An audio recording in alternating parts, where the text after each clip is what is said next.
For this video guys, Gagawa tail and backup neck. Power bank para sa eating stand alone pure 12 volts. Iba. Sembol.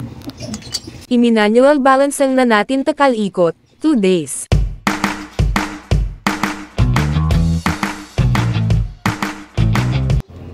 Intro muna tayo kalikot. Yeba! Kalikot. Itsura ang gagawin natin.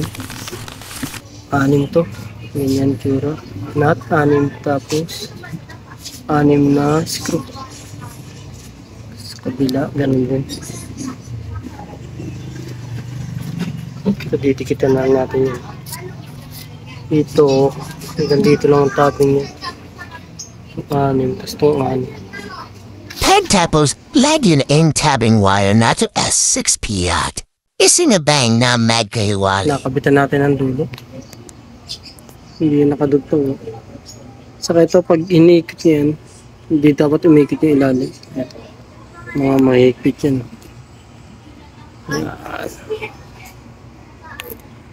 Dapat mahigpit na higpit. Yan. Kahit anong ikot niya dyan, hindi ikot yung ilalim. Mahigpit ang kapit. Yan. Kapitan na rin second pot. Ito yung tabing na abang. Ano yan, meron pa dito. Ito, pag-isay natin ito. 6 na to. Ito, separate din. Sa likod. Pag-isay na natin yan hanggang doon. Ginanda second pot. Kung papapansin nyo, putulin dyan. Ito na yung magkakonnect dyan.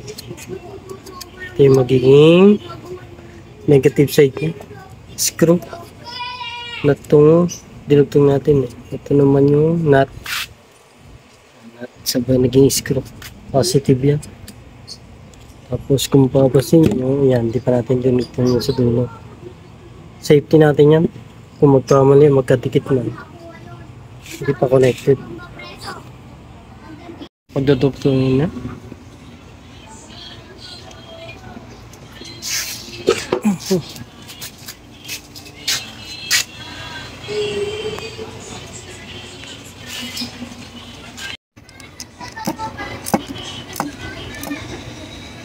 Yan, tapos na natin. Ito sa inyo yung voltahe. 13.2. Chopstick. Ayan, natin. Nakabili tayo ng battery, e-bike battery casing. 20 ampere. Bali 24 volts to. Dalawa kasi. Ayan yung spare. Ayan. Ayan. Pero yan. Yung gagawin natin cube. Then, ito, pagdidikitin natin yung 6 na battery. Paparallel natin yung kukonect natin yan. Tapos sa kabila, ganyan lang.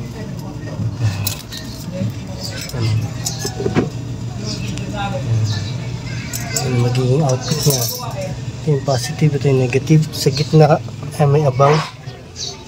Yung isang ganito nasa kabila eh. Yan.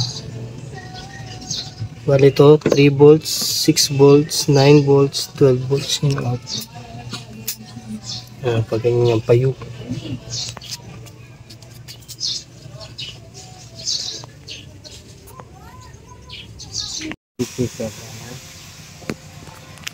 Lagyan na natin. Huwag masyadong mahigpit.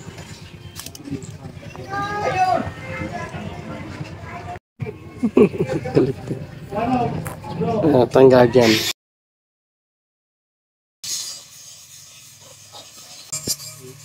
Hindi naman nangyari pag mahigpit. Hindi ko parang kumapit pang konti eh. Nice. Ito rin nito labas eh.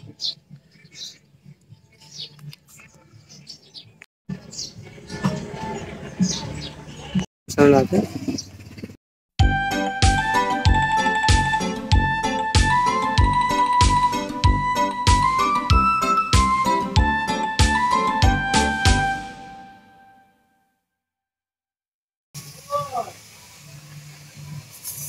Para doon.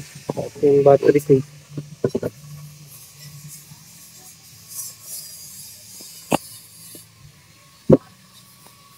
Ayan natin. Pwedeng ganyan. Pwedeng paiga.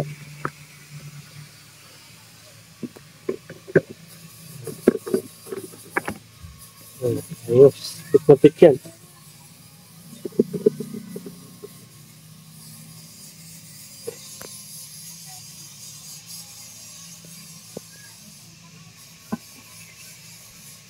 Meanwhile, Challenge shot. Later to. Active balancer, 4S. Late lang. Hindi siya capacitor. Tapos pumili rin tayo na BMS. 4S, 12 volts. 40 ampere.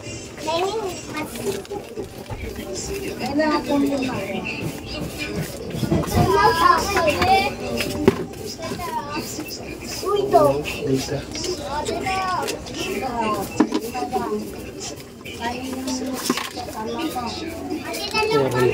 Voltmeter. Yung wiring ng BMS. Active balancer. Pero na sila yung wiring ng BMS. Yun na siya kanina. Tatlo yan. 1 to 2S, 2 to 3S, 3 to 4S. Kabitan natin.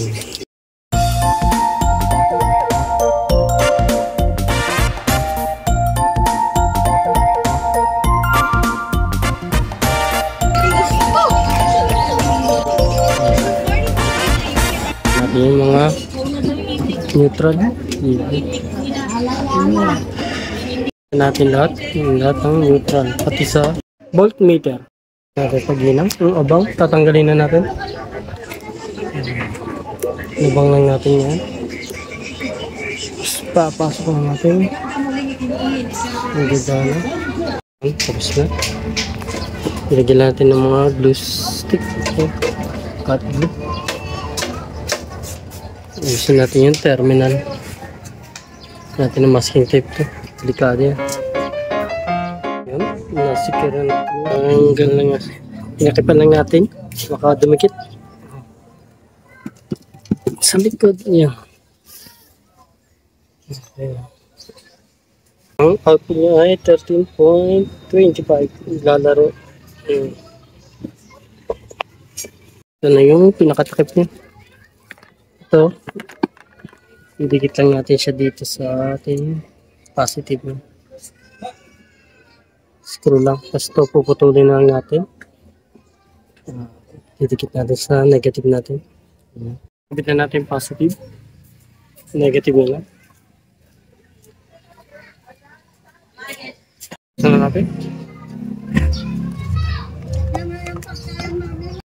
Kakabit na natin.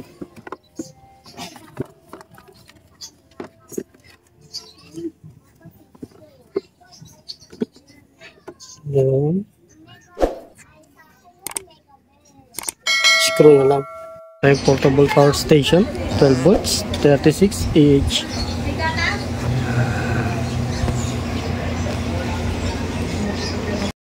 Emergency. Pinulubatan kasi yung sa kabila. The Hume 5V buck converter column magnet ang DC fan.